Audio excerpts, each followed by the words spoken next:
1 second. Yesterday, fourth graders had the opportunity to Skype with Tom Stoeri, a retired aerospace engineer and brother to fourth grade teacher David Stoeri. The study of our universe and solar system is a main science topic in fourth grade. So to complement this unit, Tom shared his knowledge of satellites and the physics required to keep them in orbit. We just keep falling around the Earth.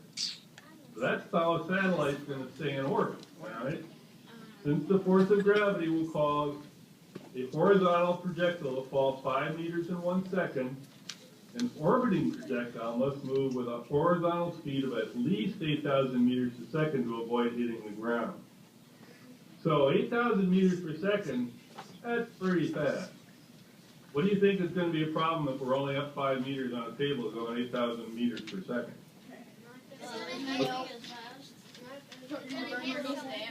What gets in the way? What's our first problem? Well, it's the atmosphere. If you ever stick your hand out the window of a car going 60 miles an hour, not 17,000 miles an hour, you can feel what that force feels like. You can imagine what it feels like trying to go through the atmosphere at 17,000 miles per hour. So let's go to the next chart.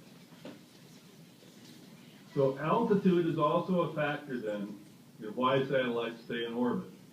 So actually, if we're any lower than 67 miles or 100 kilometers, the atmosphere will slow the satellite down pretty fast.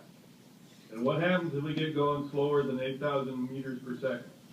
We're going to hit the Earth, that's right. Sometime we're going to hit it. So an object moving at near orbital speed through the Earth's outer atmosphere would experience rapid heat buildup. That's why you see meteors sometimes in the sky, because they're actually going even faster than that. And when they hit the atmosphere, they burn up. And that's what a satellite would do too. So somehow we have to overcome the Earth's atmosphere. So what are we going to do? Next chart. So now as an engineer, you got to figure this out, right? You have to think about how am I going to get a satellite to that orbit that has the orbital path going at least 8,000 meters per second and over 100 kilometers up. So we're going to take a rocket to do that.